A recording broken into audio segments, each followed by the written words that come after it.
I can't do it. We'll do it live. Do it live! I'll write it and we'll do it live! Mister, will you please wake up?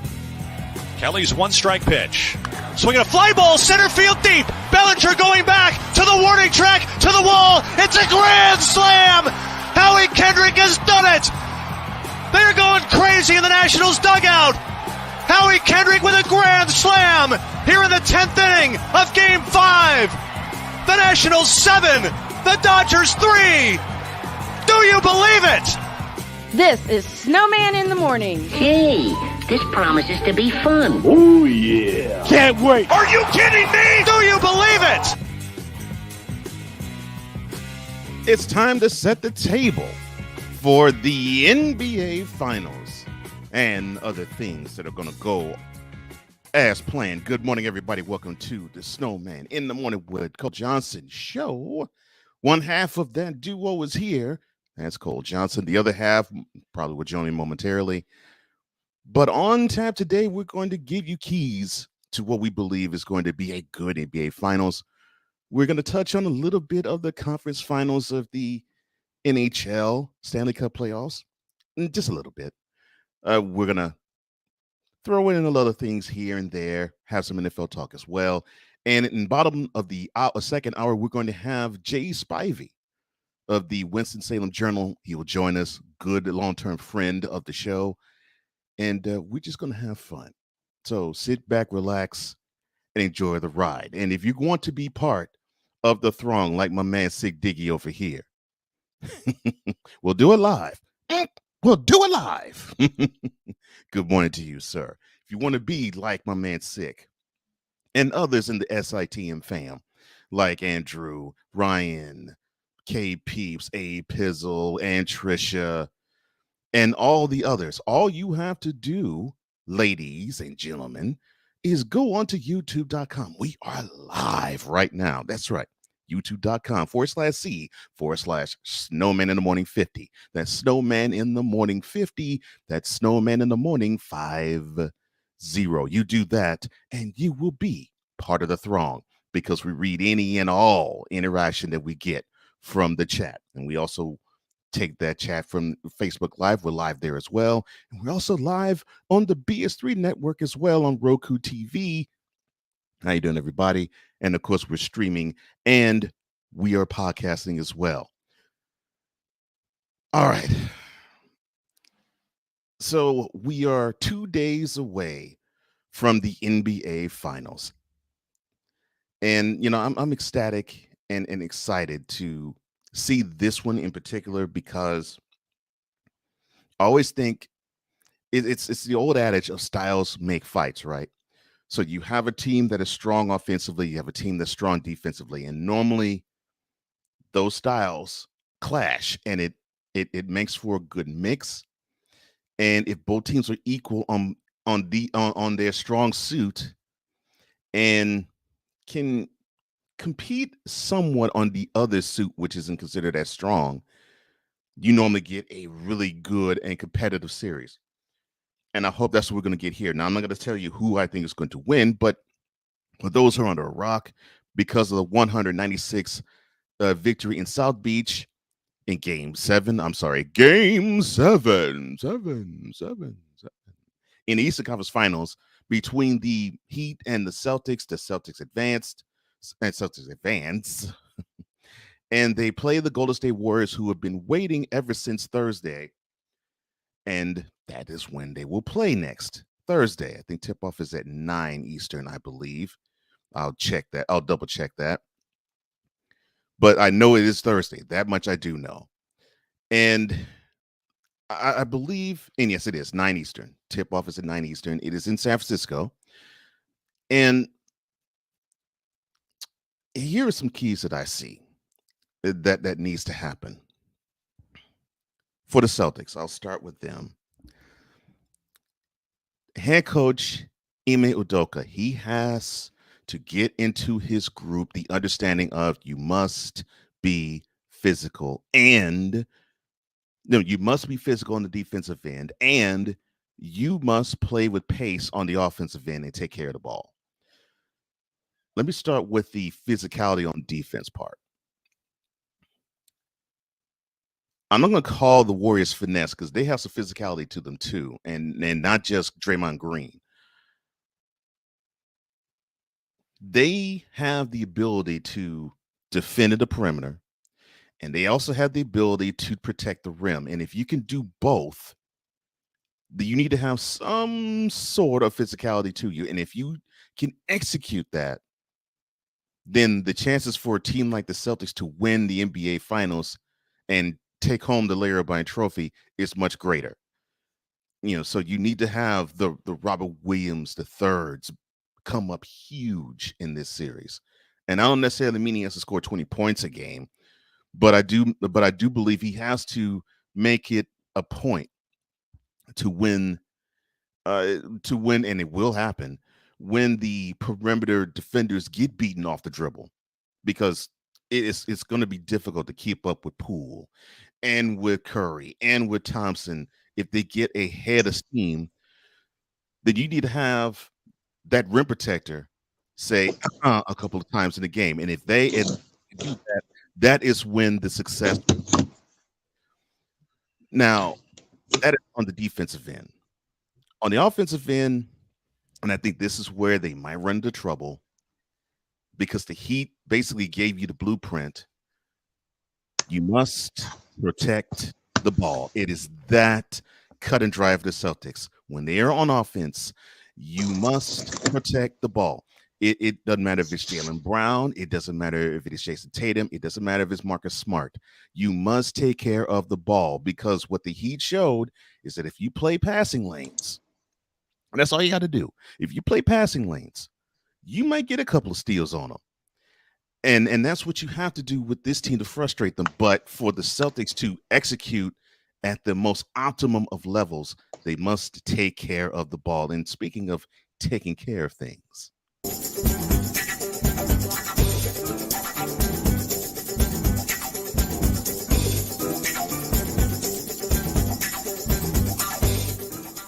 if I were Joel Embiid, I'd run like hell. Urbingologist, why is your leader a horrible basketball player? Ben Simmons, get out of the league. Period. I'm talking about number 33, Roger Craig. And you don't lose to the same team in the Super Bowl twice. LeBron James as a basketball player is pure, unadulterated trash and has been for 20 years. ladies and gentlemen, the one, the only, the founder of Snowman in the Morning with Cole Johnson, Mr. Brian Snow, the other half of the dynamic duo. How are you this morning, sir? Besides a little quiet. That's unfortunately we can't hear you, sir. There we go. Well, I thought I heard you, but you faded. Oh, wait, hold on. All right. Okay. All right. It says your mic isn't connected. But as you can see, okay, I think I hear you. You got me this time? There we go. Yes, there we go. So how are you this morning, sir? I'm fired up this morning, and I'm a little pissed off. Fired up and pissed off. I like that. Okay, Good. So why are you fired up and why are you pissed off? Because in killing two birds with one stone, and I briefly explained this last week, I found out a piece of news that explains how backwards this country can be. I turned 50 in July. The last year has been hellacious, and that's saying the least about it. Mm-hmm. And then come to find out, according to the government, I am classified as disabled. Well, that's good. No, it isn't. What? No, it isn't. Well, I would say normally that would be good, considering that you would be able to have some type of compensation. Wrong. Oh, brother. As my wife explained it to me, because of her salary I cannot receive any benefits. Not to get in your business. She makes too much? Basically. Wow. So yeah, I'm a little pissed off. But I'm motivated. And I know I said tomorrow would be the official launch of 100 Days to Carolina, but I'm going to get the premise out of the way now and explain what's going on. And Sick Diggy, I need to equip you with a wrench for the YouTube channel, because I want you to be one of the mods for this channel. Because when I explain this today and tomorrow, I'm doing a launch tonight with Dr. Charles Faulkner, a good friend of mine. And when we do the big launch tomorrow here on the morning show, I want people to understand why I'm so fired up. In finding out that I am classified officially as disabled, but can't receive any benefits, it's keeping me from doing what I want to do. And that is take the financial burden off of my wife. So here's a brief explanation of what I'm going to speak on today at the end of the show and at the top of tomorrow's show. 100 Days to Carolina is an initiative that I am putting together to get my wife, my daughter, and I home, because we were on the verge. We were on the verge of some success down in North Carolina. And then COVID decided to hit. And not only did COVID hit, my wife suffered an injury. And I carried us for a while, and I know I'm capable. But now with all this, I am more determined. So this is a fundraising option that I'm putting together. Original goal I set, especially on the GoFundMe, was $20,000. F that, I'm tripling it. I want to go into Carolina with 60 grand and then use the salary I put together to double that. So this is a fundraising option that will officially launch tonight on the YouTube channel with Charles Faulkner, a very dear friend of mine. And then we'll do our own launch tomorrow. And the initiative is this: 100 days to raise $60,000 to get my wife and I equipped to go home. That's taking care of some back bills. That's taking care of an eviction that was caused by COVID, and that was caused by lack of opportunity. And we're not going back to the Durham area. We're going to Greensboro because UNCG has an opportunity for me, and so does Learfield Sports. My main objective is to take the financial burden, at least for the next year or two, off of my wife's hands, because she has done so much for me just in the past year with the blood clots and the pancreatic cancer and losing my mom and the surgery. And now I'm so motivated to get my legs back under me and so motivated to get back in the booth and have it do what it needs to do, which is pay some bills and get me back into what I love to do. So that's the brief explanation. I'll have more details at the end of today's program, and I will have the full explanation at the top of tomorrow's program. All right. Well, you heard it first. The 100 Days to Carolina. Well, it officially starts tomorrow, but it will probably be on our minds as of right now. Well, Six says, have you had your coffee today? Well, it looks like I see water, and the word is coffee. This answer your question? So it looks like he's had his coffee already. I've had my coffee, and I'm getting more when I get done. I got PT at 2:00. Okay. This afternoon. I want this. I want to recover and do this. I'm motivated. Okay. Every day you have to find some motivation, especially given everything I've been through just in the past year. And it's coming up on the year anniversary when the blood clot started, but I'm motivated, man. And to segue back into what you were talking about, the Celtics and the Warriors are motivated to play one hell of a world championship series. I think they are. I believe they are.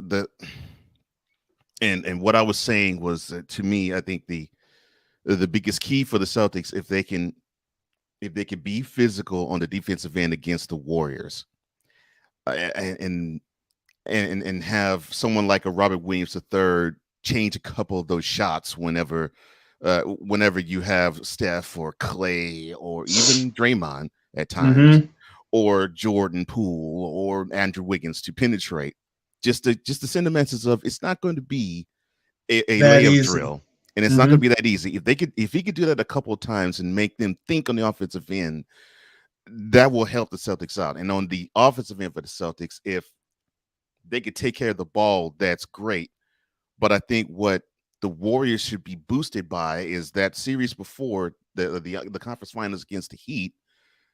It looks like the Heat laid out a good defensive blueprint to defend the Celtics, and that is to pressure the ball handlers, whether it is Jason Tatum or Jaylen Brown or Marcus Smart, and play the passing lanes. And if you could do that, you will have to force them, the Celtics, I mean, to probably be more in ISO. And if that is the case, that will play into the Warriors' favor. But the Celtics play better when the ball moves.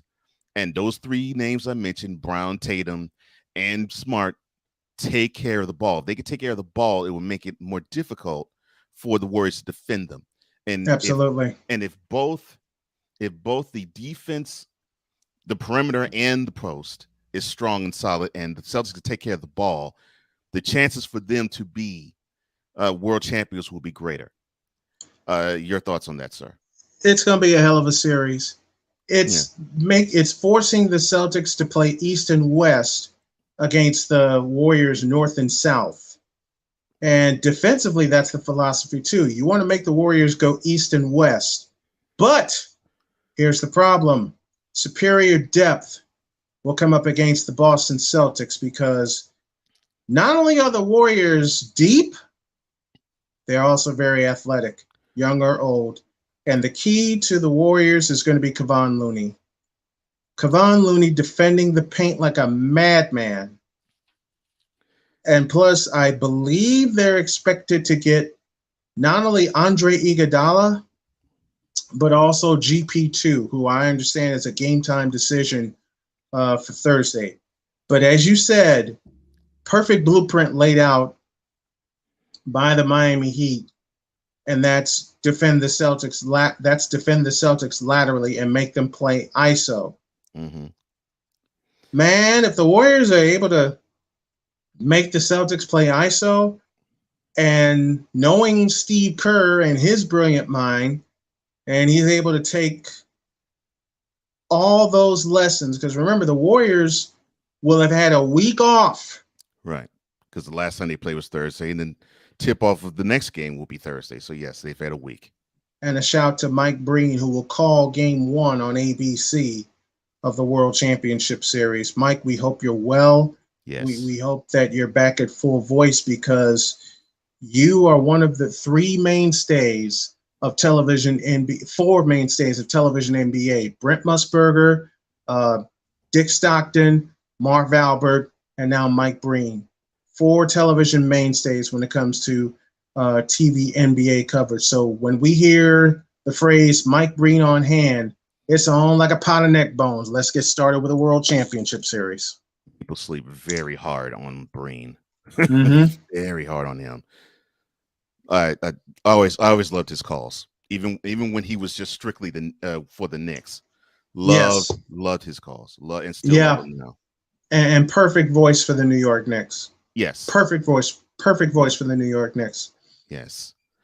And you touched on where I was going to go for the Warriors. I think we could talk about, if Clay and Steph and Jordan and even Wiggins, if they just hit their threes and do what they normally do, which is basically just kill a defense by 1,000 backdoor cuts. Basically just do them. Do what they do. Yeah. And slice you to pieces on the inside. That's the scary part of the Warriors. Yeah. They can hoist 43s in a game, but then you look down at the stat sheet and they cut you to pieces 40 times. Mm-hmm. You know, it'd be easy to say, well, yeah, that's what they need to do, right? And they will do it. That's the thing. They will do it. Mm-hmm. However, to me, I think the key is if the Warriors can actually do like what the Heat did and play those passing lanes on defense, if they are willing to be just a little bit more physical than they normally are. Mm-hmm. I'm not saying that they have to be thugs. I'm saying no, they're not. They're not thugs, but they are physical, and that's a great thing in the NBA. What people sleep on is that the Warriors are physical also, but they also play catch me if you can. Right. And I think with the Celtics, when they're on offense, I think the Warriors need to just ratchet up the physicality just a little bit. Yep. And just let when Tatum and Brown will make those cuts into the lane, just let them know, that we're going to be around. That we're going to be around. Okay, we respect your talent, but know that you're going to have to work for these shots, whether it's from distance or if you penetrate into the lane. And I believe the Warriors need to do that. The other big key you were mentioning with the possible return of Iguodala, and you mentioned it with Looney. I would even throw in Kuminga with it as well. Yeah. To me, it is the others. If the others, and it's not demeaning when I say others, I mean the role players. If the guys that are not named Stephen Curry, Klay Thompson, Draymond Green, or even Andrew Wiggins now, and Jordan Poole, if those guys could step up and have a performance, and I'm not even talking about they have to score 25, 30 points, just they have one game they scored 10 points, another game they have 2 steals, another game they have 2 blocks. Just influence the game in different ways. And I think if the depth can overwhelm the Celtics, because the Celtics only play 8, if I'm not mistaken. I think they only have 8 in rotation. They only play 8. So and that 8-man rotation is going to get a workout. So so with the team that plays with a rotation of 8, and they play with at least a rotation of 10, talking about the Warriors, they play with at least a rotation of 10. Their depth can help them out because of course depth means fresher legs. Yeah, and fresher legs mean that you can do things differently against an opponent where the opponent's probably a little more tired.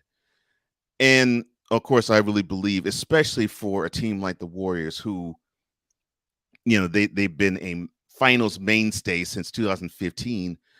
So they know what it takes to get to that brass ring.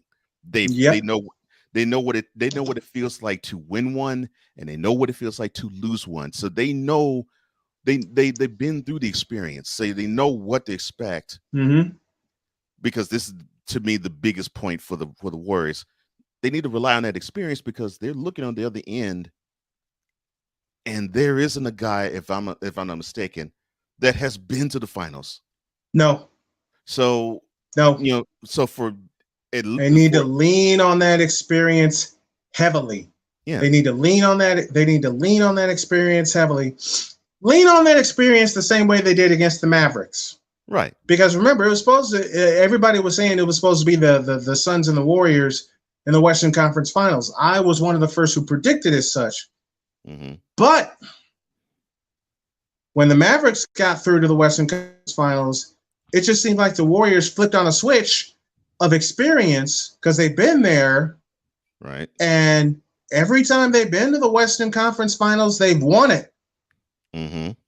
They've won it. Now they're going for number 4 in this era, in this Warrior dynasty. And I saw something before we go to break. I gotta bring this up. Please. I was perusing social media this morning while having my coffee. Oh yeah. Okay, so what? And I saw what this. Did you see? I saw this sentence. Give me the quote. Oh Lord, have mercy. All right, so you saw quote: If Jason Tatum wins a title, he's better than Carmelo Anthony. Close quote. Oh no, I think I have one that I won't say top it. I have one that's about as equal, but go ahead. I have one this is just as equal that I saw. Carmelo shouldn't even be in the doggone conversation because he hasn't done a doggone thing since 2003. Oh yeah, he was at Syracuse, raising hell and winning a national title in New Orleans. Let me pose a question, Carmelo fans. What has he done lately? And I'm talking about from 2003 forward. I was going to say I'll answer that with four words. Not a damn thing. I was going to say, what has he done? Period. Outside of you saying that he won a national championship with Syracuse, that's it. Oh, and a gold medal and a bronze medal in the Olympics. Mm-hmm. I mean, what? Get him with you. Get him with yours. Get him with yours, and then we'll go to break. Yeah, we definitely are. So I actually perused too, and this is what I saw, and it was of the same aforementioned Jason Tatum, and it was, quote, if Jason Tatum wins the Larry O'Brien Trophy, I wish I was joking when I'm saying this, he will be the greatest Boston Celtic of all time. Close quote. I'll respond after the break. Go to break, please. I gotta. While we wait, we hydrate. Cole Johnson there, Snowman here. This is the Tuesday edition, final day of the month of May, if you can believe it, of Snowman in the morning. Keep in mind and use the hashtag 100 days to Carolina. Back in a flash.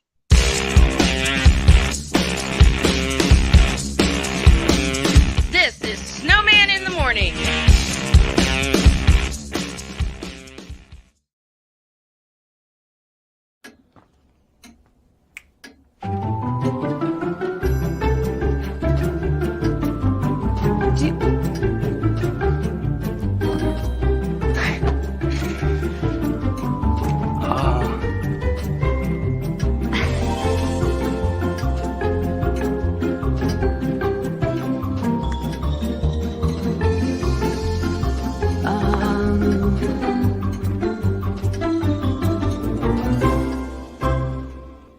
Listen, you're my friend. I noticed you haven't really been yourself recently. Yeah, I feel like something's up. How are you? Are you okay? Is there anything you want to talk about? I just want to know how you're feeling. And listen, even if you don't know what to say, I'm here to talk. No matter what you're going through, I just want you to know I'm here. I've got your back. When you want to talk, I'm here.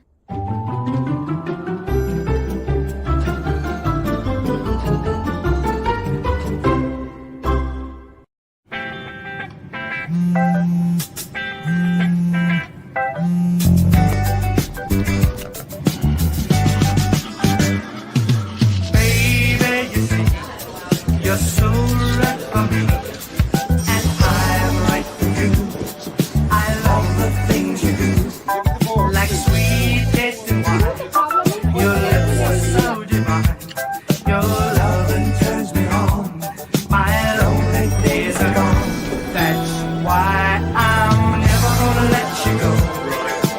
Never gonna let you go, babe. I'm never gonna let you go. No, never gonna let you go.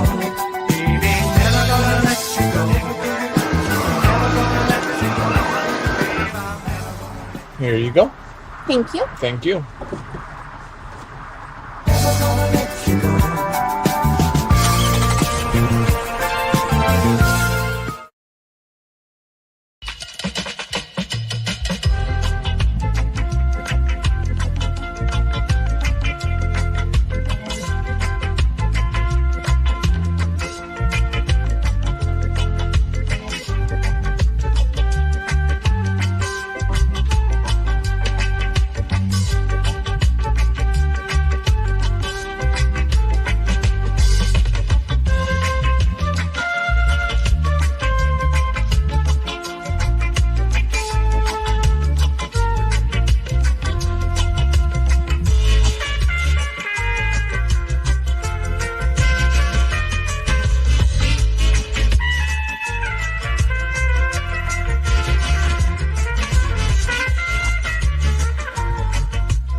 guys, it's me, Isabella Gomez, filling in for Smokey Bear because he's got more to say than just... Only you can prevent wildfires. Like, if you're outside enjoying a barbecue, don't let a hamburger distract you from fire safety. Make sure you aren't dumping your hot coals or ashes onto the ground because that could start a wildfire. So take wildfire prevention seriously and let's save the world one day at a time. Juntos con Smokey Bear, podemos hacerlo. Go to smokeybear.com to learn more about wildfire prevention. Mister, how do you operate this Twitter thing or this Instagram thing or whatever the heck? You're supposed to know all this stuff. Anyway, welcome back to the show. Well, Dr. K, all you have to do is go to official SIT Morn. That's official SIT Morn. That is how you work the Twitter thing and the Instagram thing. And the voice that you heard to lead into me is the beloved wife of one Brian Snow. So that's one of the most special parts of the show, just hearing that. I wouldn't be who I am without my Dr. K. I wouldn't be who I am without her. Yeah, welcome back to Snowman in the Morning with Cole Johnson. The dynamic duo was here. Cole Johnson here, Brian Snow there. And before we get to the answer to what I left us with before the commercial, let's hit the chat. This is what Sig Diggy says. He says, how well could Al Horford, Daniel Theus, or Robin Williams III match up with Draymond Green, Kevin Looney, or Imanja Jalika on the boards? That is a wonderful point. Which bigs can come up bigger? I love that, Sig. That's a wonderful point. He also says, Snowman, I got you, big brother. Heck, hand me the wrench, screwdriver, monkey wrench, and the whole toolbox. I'm ready to protect the perimeter as well as the glass. You got it. I love you that. got it. I love that, Sick. You the man, brother. Ryan, you also the man, too. Good morning to you, my man. And he says, good morning to everybody. Happy Tuesday. Hope you have a happy Tuesday as well. Happy Tuesday, Ryan. And Sick says the same thing to you. Cool. How you doing, brother? Man, everything is fine over in this way. Everything's great here. And Ryan, he's also drinking that coffee as well. Coffee. Oh, I love it. I love it. Keep that man laughing like that. I love it. Six says there's also Damian Lee, Moses Moody, Jordan Poole, and Gary Payton II. They'll provide more firepower and offensive weapon for the Warriors. Gary Payton II is more defensive then. People sleep hard on Damian Lee. They do. People sleep hard on Damian Lee because remember when the Warriors were going through injury problems throughout the course of the year, who was one of the folks that stepped up for them? Yeah, Damian Lee. Mm-hmm. And that brings more home my point that I said that the Warriors have to do, and is they have to lean harder on their others, lean hard on the fact that they can go 10, at least 10. Heck, they could probably go 12 deep if they wanted to. Mm-hmm.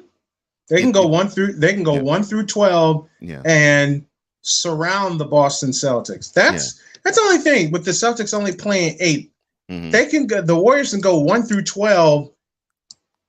And I think the word that comes to mind is ambush. Yeah, that's a good word. And I agree with you. Sick also says, guys, if you're going to ask that question, talking about Carmelo Anthony, now would be a good time to play that Janet Jackson track from 1986. And that would be, what have you done for me lately? You know what? Ooh, yeah. Mm-hmm. You know what? Coming home from school, hearing that song and seeing that video on an almost daily basis, you know, when music videos were like really, really popular, even before MTV premiered, man, that song got stuck in my head. Oh, good one, Sick. He says, good morning to you, cool. Ryan says, oh Lord, nasty boys, God. Really? Nasty, really? Nasty boys don't mean a thing.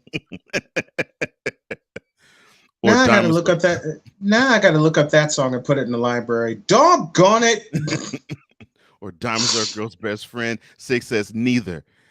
I was talking about what has he done for you lately, and I figured that's what he was talking about. And then Ryan says, Melo, LeBron, Westbrook. I can go down the list. I can go down the list. And Ryan having a wonderful time going through the Janet Jackson catalog. He says, my next guess was, when I think of you. Oh, dear Lord. Baby. See, why do you put the... Because when I think of you. Ryan, drink your coffee and keep the songs out of my partner's head. Yes, I love. Please. So in love. Drink... Oh, in love with you. So oh boy. Ooh, in love. So in love with you. So in love with you. See, and this is why I love having Cole. This is why I love having Cole as my partner, because all I had to do was a couple of bars from a Simon and Garfunkel song when we spoke on the phone about the Rockets and the Warriors and the many times the Rockets choked against the Warriors. Oh, good Lord. The only line I said, I swear to you, was "Hello, darkness, my old friend," and Cole took it the rest of the way. Oh, Lord. I never laughed so hard in my life over a song. And the bad part is that was the weekend Jody and I drove back to North Carolina for my first follow-up appointment, my first cancer follow-up appointment. What's the song? Well, as soon as we hit the Virginia border, Not the sound of silence. as soon as we hit the Virginia border, I swear to you. I mean, the weather was good.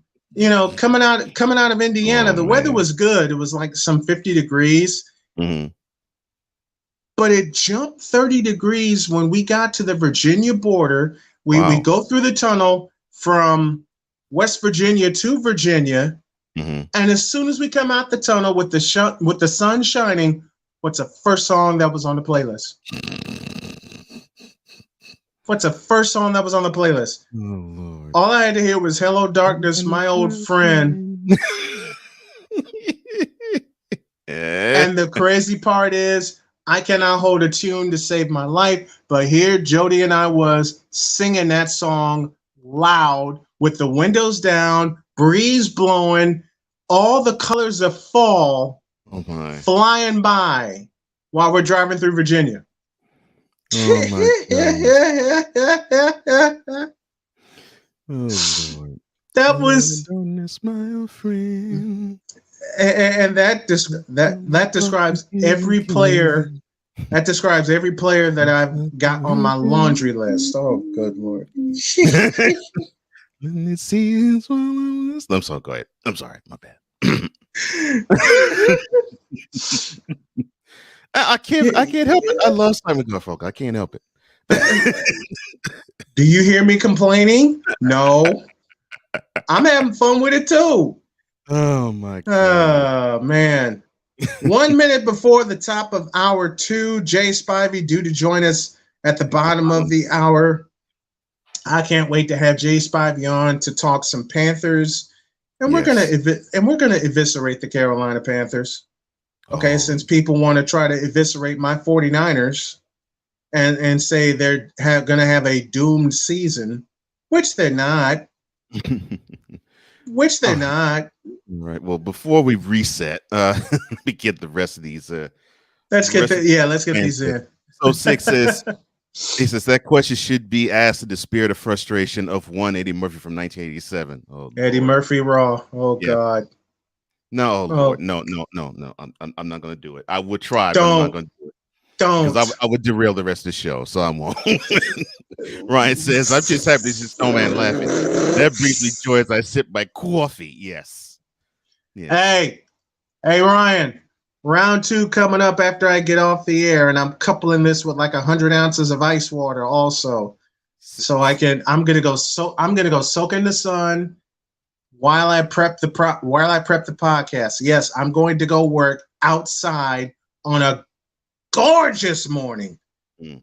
It's a gorgeous morning. I'm going to go work outside while I have my second round of coffee and obeying the wife, coupling it with a ton of water. Late spring in the Midwest.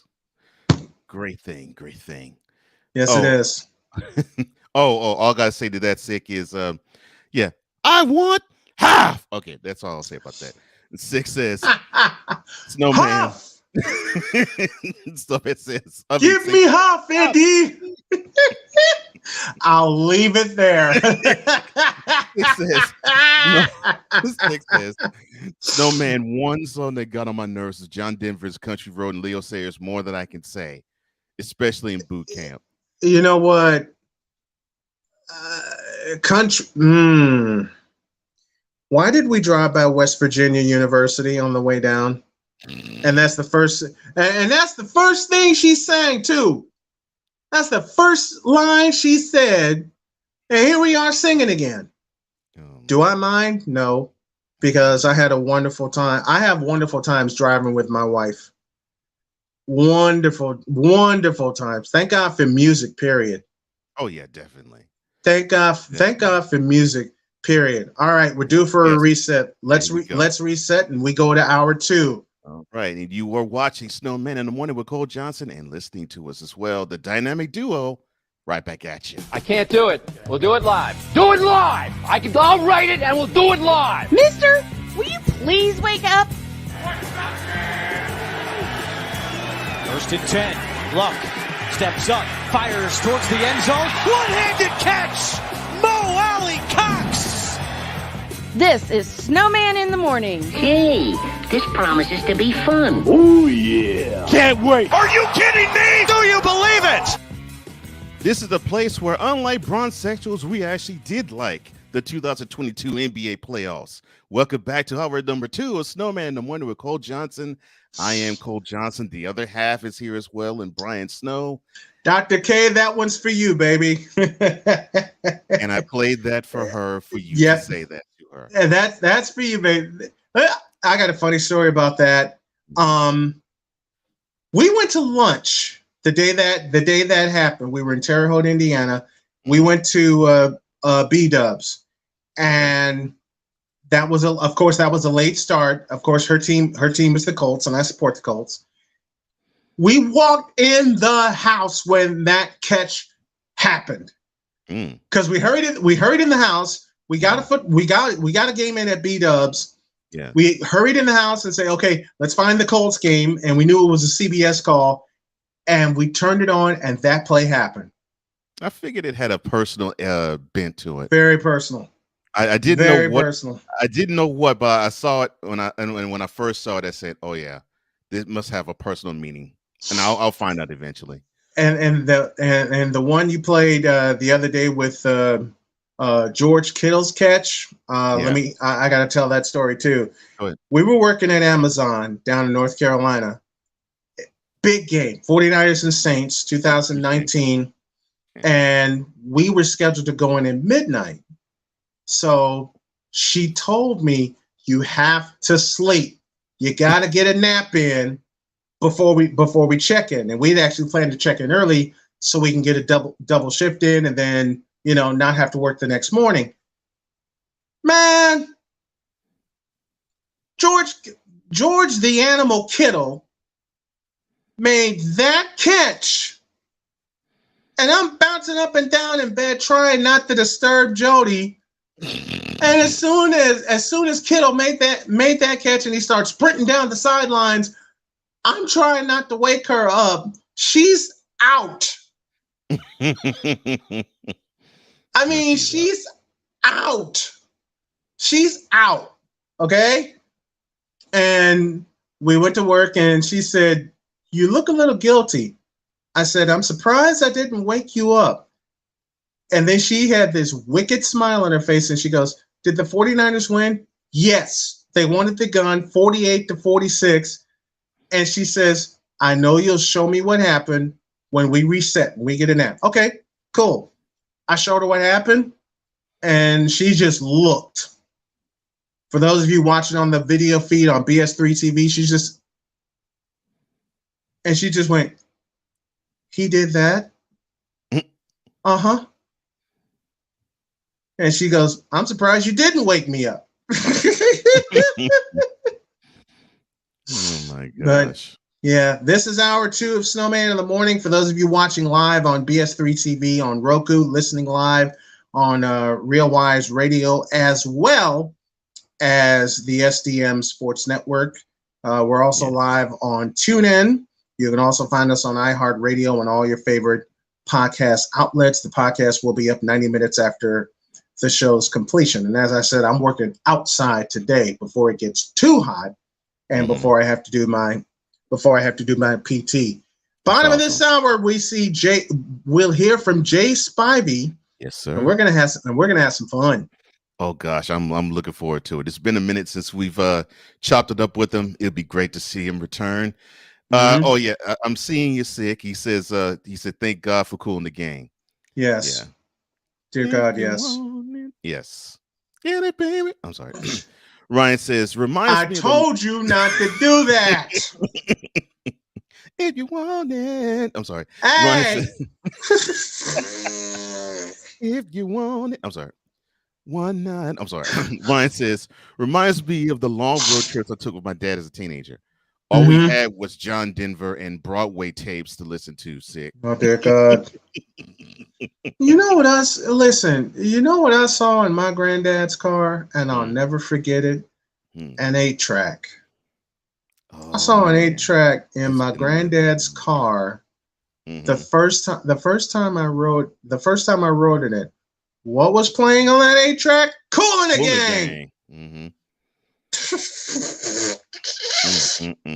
That's awesome. Now, of course, with the advancement of satellite radio, which I'm a proud subscriber of. Same.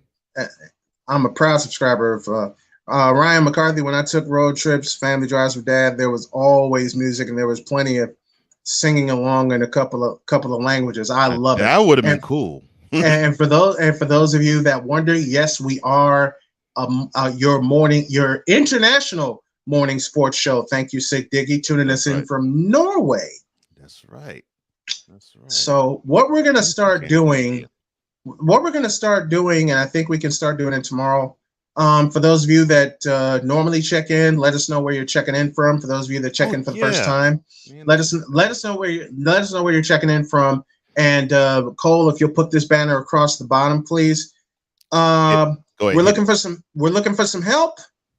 And if you feel compelled, please do so.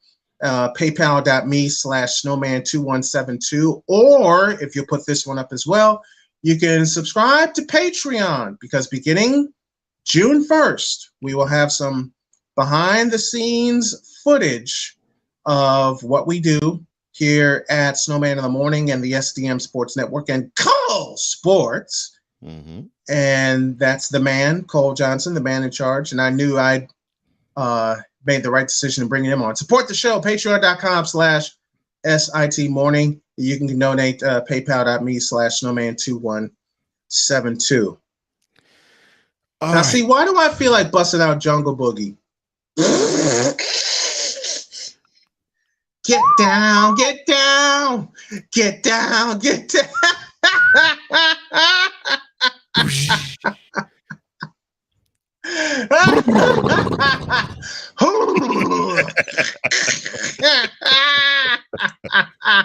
Oh my gosh. Off the rails. I like it. All right, so way off the rails. So to get someone to get back on the rails, yes, I remember talking about Jason Tatum. How the hell are we gonna get back on the rails when Cooling the Game was introduced? It's easily. It's easy because I mean, look, this fool who that's right. You left us with something. We never got to it. We get back to it. Ty Ray, one of my buddies up in Michigan, checking us in. What's up? What's up, Ty? Good to see you, brother. Good to see you, Ty. He's just checking in. Ivan's checking in with us. Yeah, Ivan, you are most kind. Yes, you are most kind. It's a cold world, don't you know? Right, brother. Yeah, it is. That's right. What's up, Yeah, Ivan? it is. Oh my gosh. So yes, so we went to the last commercial break saying that Jason Tatum, someone said that he would be the greatest center of all time if they were to win the NBA championship this year. And that was after my partner said that someone said that if Tatum would win the NBA championship and hoist the Larry Brown trophy, that he would be better than Carmelo Anthony. To the first point, you want to talk truth, but simply You can't handle the truth. And as for the second one, will Jason Tatum, if he were to win in mid-June the NBA championship, will he be better than John Havlicek or Bill Russell or Larry Bird or even Bob Cousy? Hell no, to the no, no, no. Hell to the no, hell to the no, to the no, no, no. Listen. Lord. I love it. I love it. Six says, Cole, my go-to were Fresh, Jungle Boogie, and Get Down on It. Mm-hmm. Yeah, well, Jungle Boogie, man, I always loved. Yeah. Get Down on It. We should so many times. You know what we should bust in here? Mm-hmm. You know what? I feel like busting out a little James Brown. Oh, you ain't gonna because we're super bad today. You ain't gonna hurt my feelings. I love James Brown. Testify on a Tuesday. You got that right. You got that right, Ryan. Six says he is reporting from Norway by way of Ritia. Oh man, sorry for butchering it. Six says I wanted to sing Cole Johnson. I just wanted to sing Cole Bust a Move. Oh my gosh. All right. Quarter after the hour. Let's take a break. And when we come back, we're going to go back in time with a Memorial Day miracle. Hour 2 of Snowman in the Morning continues with the dynamic duo in a flash.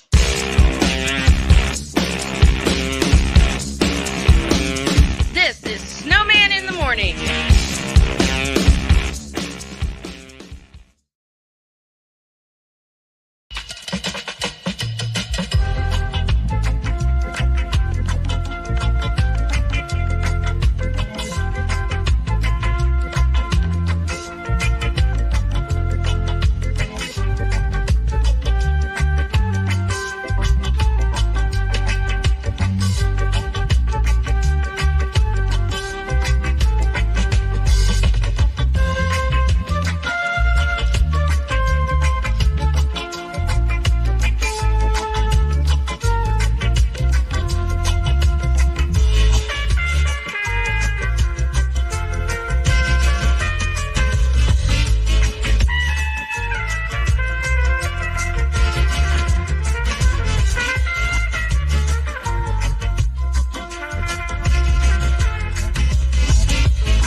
Listen, you're my friend. I noticed you haven't really been yourself recently.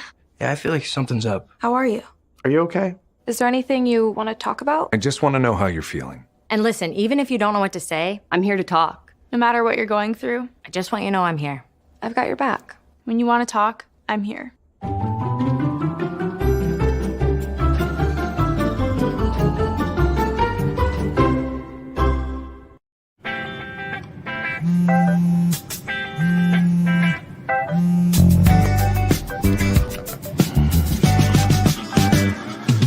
Baby, you see, you're so right for me. And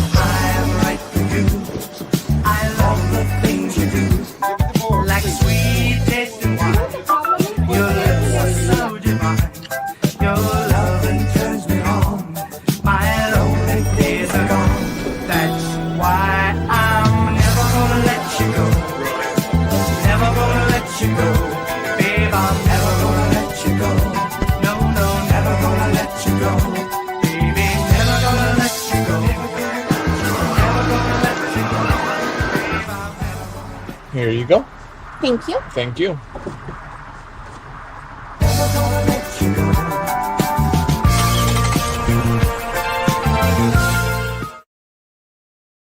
Hey guys, it's me, Isabella Gomez, filling in for Smokey Bear because he's got more to say than just. Only you can prevent wildfires. Like, if you're outside enjoying a barbecue, don't let a hamburger distract you from fire safety. Make sure you aren't dumping your hot coals or ashes onto the ground because that could start a wildfire. So take wildfire prevention seriously and let's save the world one day at a time. Juntos con Smokey Bear, podemos hacerlo. Go to smokeybear.com to learn more about wildfire prevention. If you can celebrate Christian McCaffrey having a 1,000,000 season, if you can celebrate Marshall Faulk, who had a 1,000,000 season, by electing him into the Hall of Fame, then why can't we celebrate the guy who originated the 1,000,000 season with a Hall of Fame election? I'm talking about the one and only Roger Craig. If you want some, come get some. Welcome back to Snowman in the Morning.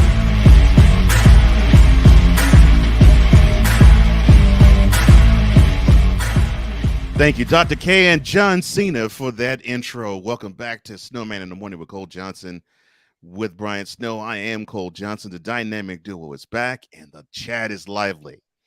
And in fact, cool. I love you for this statement, talking about the Jason Tatum statements that we posed. He said that they were, excuse me if I do this real quick, sir. They were prisoner of the moment. 100% agree with you on that. Ryan says, testify on a Tuesday. Mm-hmm. I'm gonna bring it James Brown. He also says, we're gonna go back in time like Huey Lewis in the news. And I love Huey Lewis in the news, man. I do too. I love Huey Lewis in the news. Oh gosh, I do too. Six says, those who make absurd statements regarding Jason Tatum are merely showing their age and lack of knowledge or respect for the game and its history. The bar is set below sea level. Amen. Amen. And he says, furthermore, it reflects the level of socially acceptable mediocrity nowadays. Man, I tell you, no true words are ever spoken. How many prisoners of the moment have we run into? Oh God, we've run into so many. It's almost to the point I'm refusing to just simply bog down the show, because I could probably run into 2 or 3 in a whole day. You and me both, man. Oh, Sick Diggy just listed one of my favorite songs by Huey Lewis in the news. It's Hip to Be Square. I've been square all my life, and I'm happily married, and I'm hip here and everywhere. Hip, hip. It's hip to be square. Love Heart of Rock and Roll, Love Power Love. Heart and Soul is my favorite from them. Here's a fun fact of Hip to Be Square. Guess who sang background on that song? Who's that? Joe Montana, Ronnie Lott, amongst others. I love it. Yeah. Legendary 40, because Huey Lewis in the news, they're from San Francisco. They are from San Francisco. They are natives of San Francisco. Yes, they are diehard Giants and 49ers fans. Yes. No wonder they kept Grayson Candlestick Park back in the day. Yeah. Every big game. It took me a while to figure it out, like up until '89 when they did the national anthem for the NFC Championship before the 49ers trounced the Rams. Yeah. Almost every big game they would do the national anthem. Yeah, they would do the national anthem. Yep, they did. They did. That's why. All right, let's do this. Let's go. I'll have you do the setup, but let's go back in time. All right.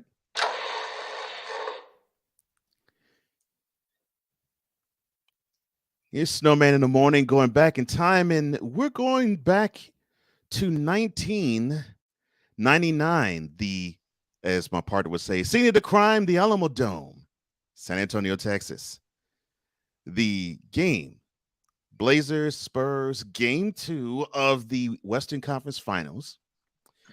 And the scene was set. The Blazers were up 85-83 with 12 seconds to go. The Spurs call a timeout to advance the ball to half court. So after that timeout, Mario Ellie is inbounding the ball. So he inbounds it to Stacey Augmon. Oh my gosh. It's been a long time since I've heard that name. So he tried to steal it because he was playing for the Blazers this time. He tried to steal it. He missed the ball. And it went to the hands of Sean Elliott. Now, here was the interesting part about this play. So he caught it inbounds near the sideline, and he was just about to lean out of bounds. So his toes were barely inbounds, and he pirouetted and turned to shoot the three-pointer so as to not have his heel hit out of bounds. And so miraculous. Yeah, it was a miraculous three. And then, of course, you had Rasheed Wallace, who was also of the Blazers at the time. Mm-hmm. He came to try to run at him and block the shot, but Elliott missed it because he arched it over him. And, of course, the shot went in, and the Spurs beat the Trailblazers 86-85. They went up 2-0 in that series. They ended up sweeping them, and they go on to win the World Championship Series / Finals by beating the Knicks, who was the first 8 seed to make it to the finals in 5. Now, the most remarkable part about it, now I lived in Houston at the time. So Houston is about 180 miles away from San Antonio. So it's about a 3-hour drive. Mm-hmm. It was almost as big a news in Houston as it was in San Antonio. And to hear the Alamo Dome, there was about 35,000 people at the time who oh heavens, that place went berserk. Oh my man, gosh, berserk. It went berserk. I was in Dayton, Ohio, visiting some friends that Memorial Day weekend, and when Elliott caught it, I said he's gonna fall out of bounds. Mm-hmm. And he gathered himself and launched the three, and when shooters shoot, they kick their legs out. It's natural. Yeah. And he kicked his right leg out, and he let it go with so much confidence. Yeah. I'm thinking he's going to fall. He's going to land out of bounds. He's going to turn the ball over. Nope. And Sean Elliott is one of the coolest cats I ever met. I had the pleasure of meeting Sean Elliott on assignment when the Spurs were playing the Charlotte Hornets at the Spectrum Center. I was working with Bill Schoenig, very dear friend of mine, who's the voice of the Spurs. And Bill's going to tease me for the rest of my life about fanboying out over Sean Elliott. I don't care. And he knows that. He knows that. He's worked with Sean Elliott. See, Sean, like I said, Sean's one of the coolest cats I ever met. And I had to get a selfie with him. I had to. I absolutely had to, and I did. But I've loved Sean Elliott since his days at Arizona when he overcame a knee injury, and he overcame 2 knee injuries in the NBA to win championships. But that shot right there identifies the kind of player that Sean Elliott was. And he also lived through a possible trade because he was he came very close to being a Houston Rocket 4 years prior. Yes. Because the Rockets wanted to deal Big Shot Robert Horry at the time. How ironic. He eventually ends up with the Spurs later in his career, but yep, he would have been a Spur about a decade earlier, but it didn't happen because I think it was Elliott's physical came back negative. Yeah. And Elliott was a Piston for a while, and then the Spurs got wise and said, oh, no, you got to come back home. Mm-hmm. You got to come back home. And I believe he permanently now makes his home in Texas. Yeah. I believe he makes his home in Texas. Mm-hmm. Yeah, so part of the reason why I did that one in particular, well, twofold. It happened on this date 23 years ago. May 31st, 1999. And Any time that my partner gets a chance to talk about any Arizona any Arizona Wildcat, he closed. And I know he's always had an affinity for Sean Elliott too. So I was like, oh, this is a perfect time to fit this in. Yeah. Arizona's always been one of my favorite college teams to watch. First one was Georgetown. Then, of course, it's North Carolina. You know about the Running Rebels of the late 80s and 90s. Oh, boy. The dude should have been in. Good Lord. They played so together. They almost looked like an NBA squad in the NCAA. Oh, my God. Didn't they? Only team to this day to score 100 points in a national championship game. Only team to this day to score 100 in a national championship game. And they made it look simple. All right, that's our moment where we go back in time.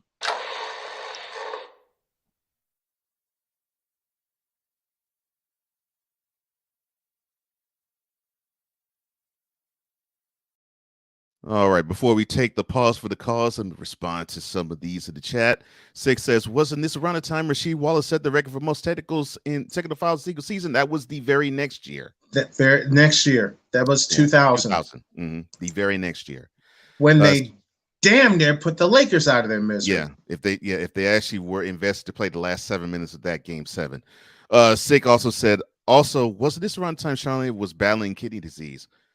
Ryan, yes, I want to say yes. Yeah, and Ryan says, did Sean Elliott also donate one of his kidneys? And says, actually, Elliott received a kidney from his brother. That's right. Yeah, that's right. Yeah, he was a recipient of a kidney transplant. Yeah, and Ryan says, I thought it was one or the other. Yeah, and he was, and he kept battling off the time, but he persevered and overcame, and that was the beauty of Sean Elliott. On the other side, our buddy from the Carolinas, Jay Spivey, will join us. But before we do that, we're going to take a pause for the cause with Brian Snow. I am Cole Johnson. This is Snowman in the Morning with Cole Johnson. We'll be back right after this.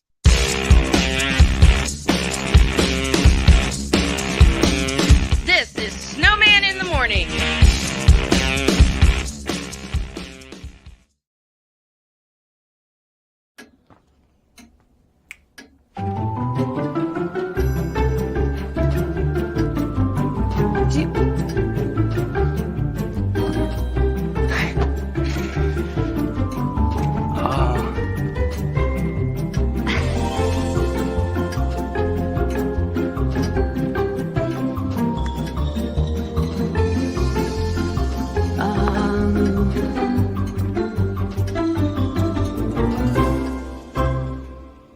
Listen, you're my friend. I noticed you haven't really been yourself recently.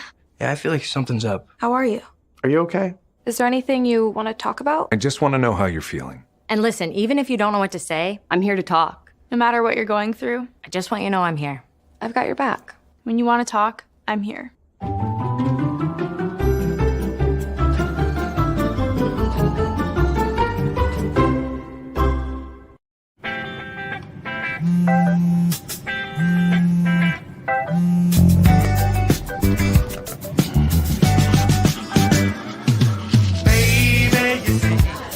You're so right for me, and I'm right for you.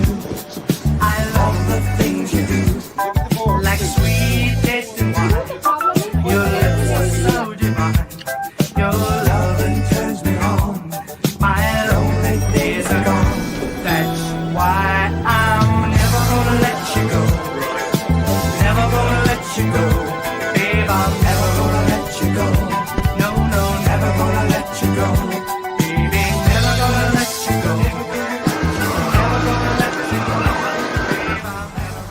Here you go. Thank you. Thank you.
Hey guys, it's me, Isabella Gomez, filling in for Smokey Bear because he's got more to say than just... Only you can prevent wildfires. Like, if you're outside enjoying a barbecue, don't let a hamburger distract you from fire safety. Make sure you aren't dumping your hot coals or ashes onto the ground because that could start a wildfire.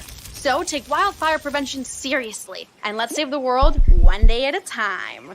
Juntos con Smokey Bear, podemos hacerlo. Go to smokeybear.com to learn more about wildfire prevention. Mister, how do you operate this Twitter thing or this Instagram thing or whatever the heck? You're supposed to know all this stuff. Anyway, welcome back to the show. Well, I believe he does know all this stuff. You can go to official SIT Morn. That is official SIT Morn. That's where you can find us on Instagram and on Twitter. Back at the stretched part of the Snowman in the Morning broadcast. Cole Johnson here, Brian Snow there. The dynamic duo is back. We momentarily will await the appearance of our friend Jay Spivey. But before we do that, I have to say one thing. I'm going to get to this chat too. Six says, speaking of the NBA players that have received an organ transplant, Alonzo Mourning comes to mind. Yes. Yes. He also received a kidney transplant. Yes, that's correct. That's correct. Now, before we have Jay come on, I have to get something. So I had a conversation with a Bradyite, and it's ridiculous, man. I cannot believe that this conversation took place, and you realize you're not getting those brain cells back. You realize you're not getting those brain cells back. Using my own line against me. Yes, you're right. And part of why I'm not getting these brain cells back because of this conversation with said Bradyite was the following. Quote, Tom Brady will eclipse 100,000 passing yards for an NFL career this year.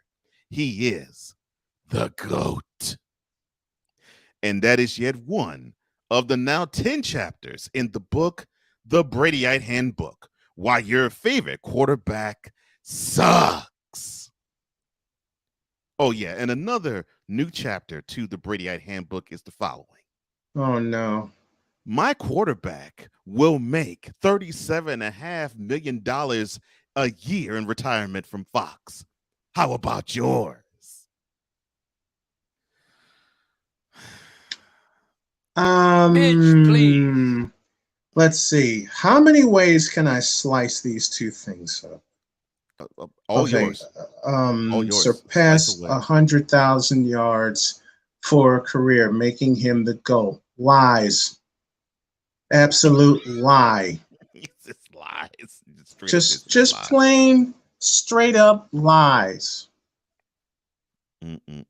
As it says in my personal, as I said in my personal opening, you don't lose to the same team in the Super Bowl twice. And you don't surrender 17 points and somehow they made it stand up. Kudos to the Giants. And they surrendered 21 points and they made that stand up. Thank you, Mario Manningham.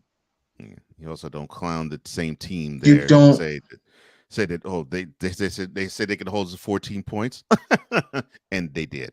So Charm City Direct TV in the house checking in. CCD what is TV. up, Ernest? Man. Ernest! If y'all haven't checked out Charm City Direct TV, please do so. You think I care about Brady throwing for 100,000 yards in a career? You think I care about 7 Super Bowl rings? Okay, it took him, he got 7 Super Bowl rings, yes. And I borrowed from Cole in 10 tries. Listen, 7 rings, 10 tries. What is wrong with this picture? Yeah. So, two of those three losses came to the same quarterback that many believe shouldn't be in the Hall of Fame, but will because of those two victories. And the other came to a backup quarterback. Stole the thought completely out of my head. The same people who say that Brady is the GOAT will at the same time say, but Eli Manning is not a Hall of Fame quarterback. Well, if that's the case, I think he's a Hall of Fame. I think he's a Hall of Fame quarterback. He went head to head with Tom Brady and beat him. Yeah, but say if that's the case, why is this non-Hall of Fame quarterback beat your GOAT twice in the biggest game of the year? In the biggest game of the year. Twice in a 4-season span. Mm-hmm. One of those two directly in his prime. So you can't tell me anything about Eli Manning, and you can't say that no, let me answer the question correctly. So is Tom Brady, and I'm sure my partner will agree with me when I give the answer, is Tom Brady the greatest quarterback, football player, or even Patriot? Well, he might be the greatest Patriot of all time. I'll let that alone. But is Tom Brady the greatest quarterback or the greatest player of all time? Hell no, to the no, no, no. Hell to the no, hell to the no, to the no, no, no. Listen. Six says, how many of these supposed fans try to live vicariously through their so-called idols? Yeah, those are Brady I idols got spoiled all for over the place. Listen, I got spoiled for 13 years with Montana in a 49er uniform, and I'm still spoiled. For the simplest of reasons, Montana never lost a Super Bowl. Oh, another. Montana never threw an interception in the Super Bowl. Nope. Montana never. See, those two goose eggs make Montana the greatest. Yeah. Especially when it counts. Never threw a Super Bowl interception, although I'm blanking on his Lewis Billups. Yeah, nearly picked him off in the end zone. Actually, on that drive before he hit Taylor for the game winner. Yeah. I mean, Sig Diggy says, look at it this way: Eli Manning will forever own Tom Brady and deny Tom Brady a perfect season. Yeah. How did the call go? Manning lobs at Burris alone. Touchdown, New York. Oh, and they were saying people hate Joe Buck too. That makes it even better because I love Joe. Joe is a legend. Okay, when I must admit, when I first heard him, I didn't think he acquired taste. Yeah, he it's an acquired taste. Yes, but at the same time, I acquired that taste because Joe established his own identity, and now he and Troy are going to tear Monday Night Football up. Yeah, I can't wait. ESPN now, I think, finally can actually put forth a good product for Monday Night Football for the first time since Mike Tirico was the voice. Well, yeah, since Tirico. Yeah. I mean, Tirico was the Monday Night Football voice. Yeah. Well, we know for many years on ABC it was Frank Gifford and Al Michaels and Dan Deerdorf. But I think Joe Buck and Troy Aikman are going to tear it up so long as that 4-letter network doesn't interfere with their chemistry, which is the biggest thing that frightens me.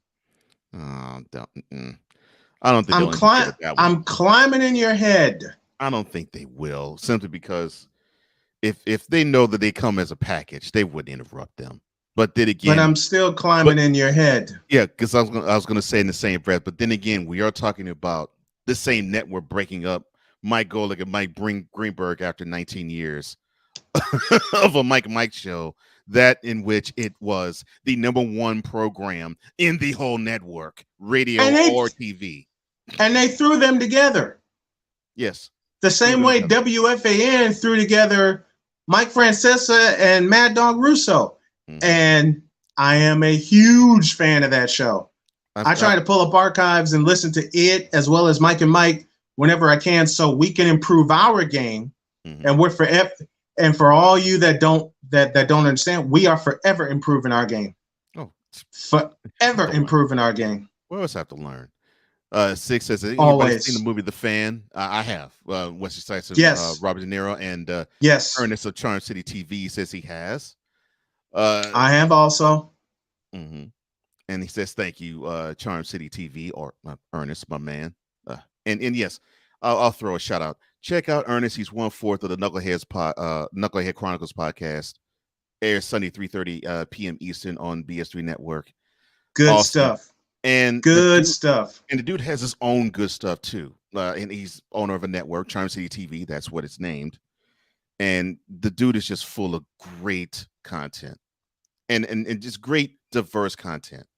Yes, and the brother makes you think. That's the type of content I like, and content creators I like. One that challenges me and makes me think. Six says that's why I love George Carlin. Yeah. Ivan says of the Queen 3 and King podcast, he's not even the greatest Tom in the history of NFL. I love that. Hey, Tom Dempsey comes to mind. He's not even the greatest Tom. let alone the greatest quarterback. And I argue with Bradyites all the time. Back and forth and back and forth. And all I say to them, the greatest quarterback in my mind of all time wore 16, not 12. Yep. He wore 16, not 12. And nobody thought much of Montana, especially after the chicken soup game in the Cotton Bowl. We going back to when he was in Notre Dame. Oh, okay. Mm-hmm.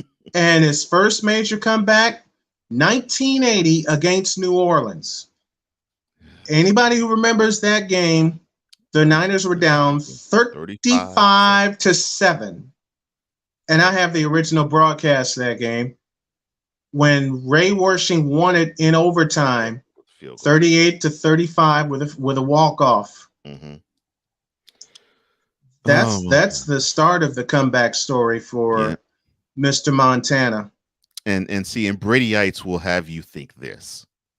Quote, Joe Montana wished he won 7 rings. All I have to say to that is, bitch, please. No, he doesn't wish he won 7 rings. He's glad he has the 4 he's got because he's part of to me, he was part of the greatest dynasty not named the Pittsburgh Steelers in the history of the NFL. I mean, it's just I would I would be remiss if I were to simply just brush what he, along with others on that 49ers crew in the 80s did, just to laud the praises and extol the virtues of a man who got his stuff from Montana. Thank you. I mean, Brady, there's a picture of Brady at Candlestick Park on January 10th, 1982. All of 4 years old. Yep. Wearing number 16. Mm-hmm. Let me say that again, Bradyites. Wearing number 16. Yep. All of 4 years of age. All of 4 years old. Ivan wearing number 16. 6 says Brady's first Super Bowl ring was leading a team that was Drew Bledsoe's. Unfortunately, the latter would be released from the Patriots after they won the Super Bowl. I knew that was going to happen as soon as he won. Mm-hmm. And here's the thing. You're talking about a guy who, I'm glad I can use this. Go ahead. Bradyites will throw this in my face and throw it in yours and anybody else's who would be one to hear it. Quote, Brady threw for over 500 yards in the Super Bowl. Close quote. And the back end of that is what happened. Yep. 2-minute warning of that game.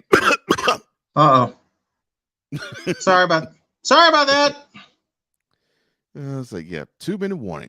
Yeah. What happened in that game, huh? Mm-hmm. But the funny thing is that same Super Bowl, he won it, and he didn't throw for 150 yards in that game. Yep. and won the MVP of that game. You know somebody who did that?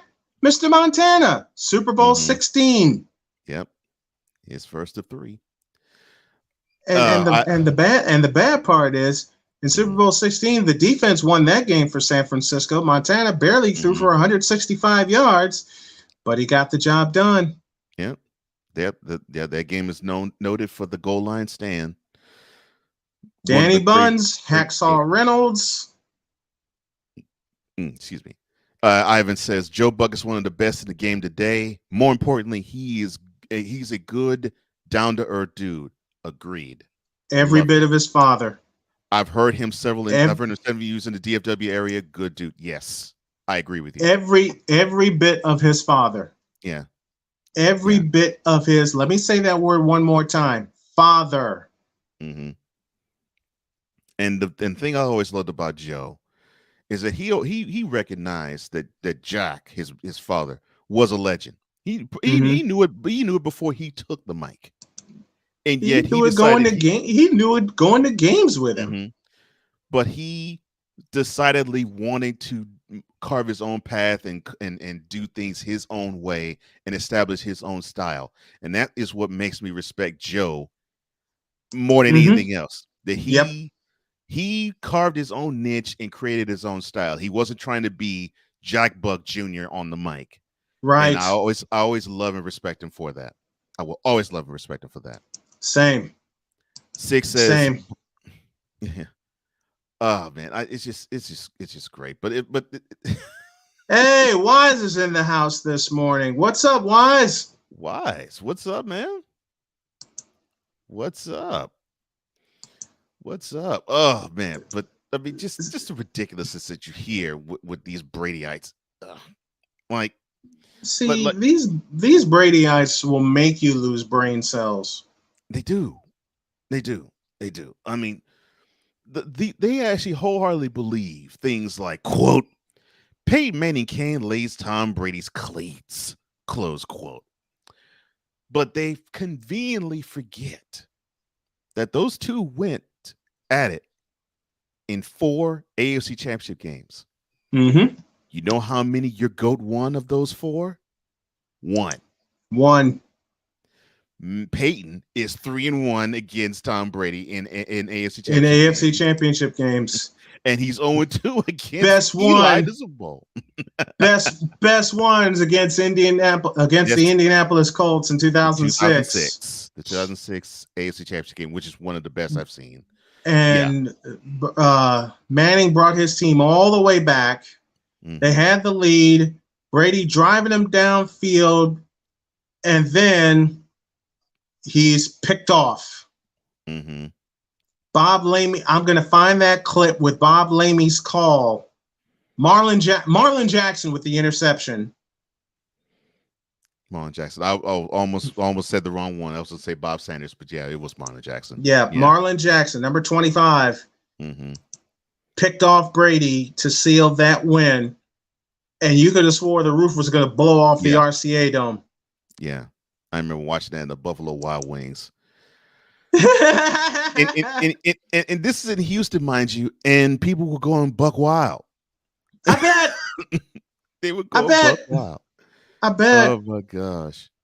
Good morning to you, Wise.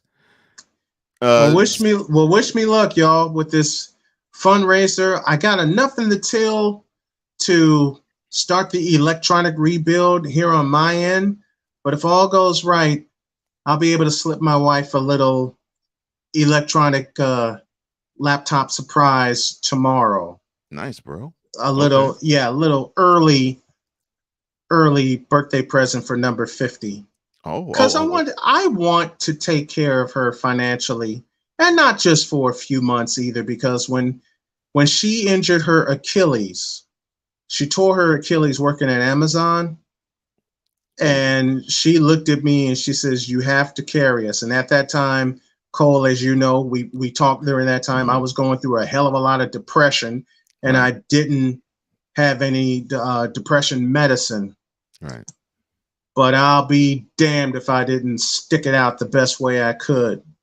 Yeah. I hated being away from her, hour away from her. Yeah. We lived in Henderson. I worked in Durham. Mm-hmm.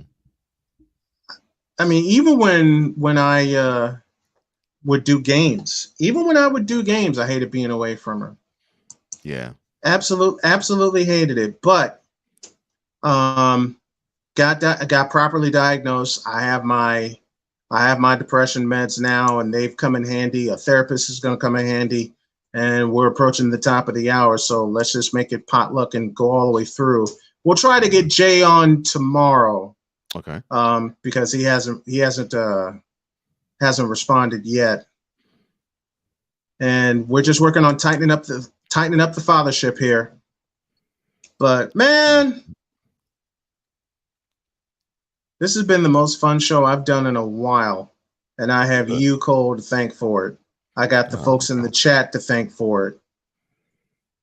Yeah, no problem. No problem. Glad to make a good day better or make a bad day good. So happy to hear that.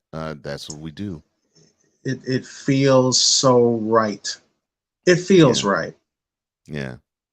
Yeah, it does. Yeah, it does. And it seems so seamless. Mm-hmm. Man. All right. And it also feels good not to do it in a hospital gown. I would even think though so. even though people doubted me, I still showed up to work.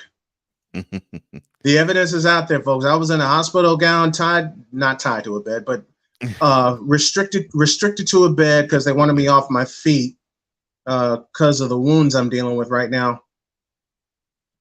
But I showed up to work, doggone it. Good. Oh, Six says Brady's first two Super Bowl rings were courtesy of Adam Vinatieri's field goal heroics.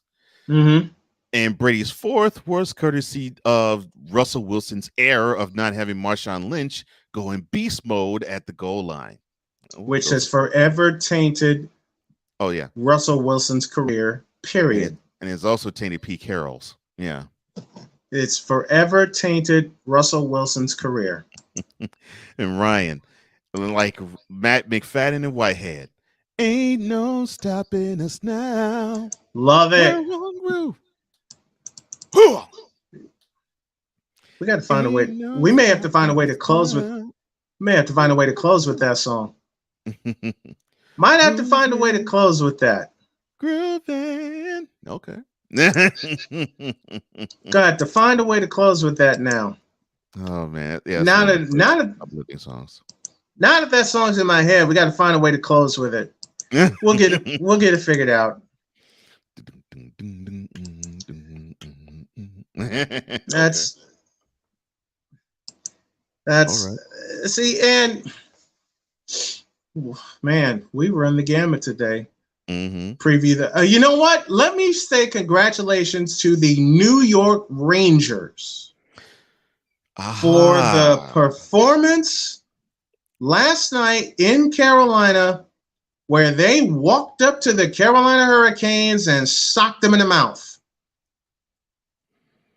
Yeah, they 6-2 was the final last night. And the first two goals were power play goals. Yeah, they dominated. Because when I looked at the score, I saw it was 3-0 at the second intermission. I was like, oh man, it looks like they have this well in hand. They did. How do you shut 20,000 people up? You put two power play goals up in the first 8 minutes. And that'll do it. Of the game. Yeah, that'll do it. All right, so it sets up now the playoffs Rangers now. and the Rangers playoffs. And the Lightning. Yeah, and the Rangers will try to end the Lightning reign of terror in the Prince of Wales Conference Final. Mm-hmm. Oh wow! Yeah, I went back there. Wales in the Campbell Conference. I haven't heard that references in a long time. Yep. I'm going there. Meanwhile, it's the Edmonton Oilers and the Colorado Avalanche beginning tonight for the Clarence Campbell Finals. Or the Quebec Nordiques. I'm sorry, my bad. Or the Quebec Nordiques, absolutely. Oh my gosh, yes, and I know, Wise, that makes you happy that you see the Rangers, they're going to be playing for a berth in the Stanley Cup final. I know that makes you happy. They got to steal one in Tampa. Yeah, they must defend. They must defend the MSG ice, and they got to steal one in Tampa, if not two. 6 says Cole is the soul of this operation, just as Snowman is definitely the heart of it. Well, I appreciate that. I appreciate that. Thank you. We appreciate that. Ever since Cole took the chair, when I went in for my operation, it has been wonderful having some of this weight come off of me and having Cole as my EP, and it's a seamless transition, and it just feels so right. It feels so right not being burdened to do everything and having a chance to catch up technologically for me and emotionally, getting back into the swing of things, getting back into doing the show. It just feels right. What's up, Andrew? Hey, what's up, Andrew? What is up? Why it says bring on the lightning. And I want them to end the lightning reign of terror. Well, I'm sure many folks in the Tampa Bay, St. Petersburg area are saying otherwise. Yeah, they are. Yeah, they are. Ryan says, Sick Dicky, Red Bull Arena plays it after every game. The Red Bulls win right before they play Twisted Shout as the players acknowledge Section 106. I love it. Ain't no stopping us now? Really? Okay. Now we got to work it in. Yeah. Now we got to work it in. So Ryan asks, so who are your Stanley Cup contenders, sir? All right. I'm going with gut feeling. Rangers, Oilers. Rangers, Oilers? Okay. Rangers. I'm going Rangers, Oilers. I'm going with a gut feeling. So you're going with both teams that have I'm going with both dogs. Mm-hmm. I'm going with both dogs. Okay. Well, I know you made Wise happy with that. Yeah, I mean, it's just with the way the Rangers are playing. Mm-hmm. They come back from 3-1 down against Pittsburgh, win that, and then they go the distance with Carolina. And a twist to that, the Rangers won the only road game of that series against Carolina. I was about to say it was a home and home everything until Game 7. Game 7, I wouldn't be surprised if it's the same thing. Man, my boss is still disappointed that the Pink was lost their 3-1 lead in the first round against the Rangers. They choked. I'll say it. They choked. I might have to say that to her one day. 6 says, Ryan, thank you for the MLS reference. Oh, man. He says, good morning, Andrew. Does Wise. Good morning to you, Andrew. And he also says, go Lightning. And Andrew says, Twisted Shout is great. Big Red Bulls fan here. Nice. And Ryan says, let's go, Andrew. And he says, morning, Wise. It's Andrew. And says, as a note to the brothers show, talk hockey. Listen, brothers talk hockey. Darn right. And that's what we do. Mm-hmm. And he says, as a note to the show, we can never talk about Maze feature Frankie Beverly without Charles Faulkner Jr. on the show. I plan to have Dr. Charles on soon. We're gonna get that together. We're gonna get that together. He says best goalie in hockey, Igor, as he played it last night. Yep, he played last night. He played that way last night. And a shout to Sean McDonough on the call last night for ESPN. I forgot he does hockey now. Mm-hmm. I totally forgot.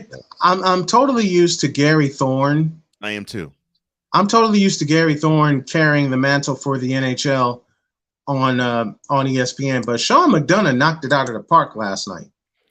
That's an underrated voice, period. Yep. Underrated voice. Oh man, I would love to continue this because this is just great. Just the energy in the chat is wonderful. The energy with a part is wonderful.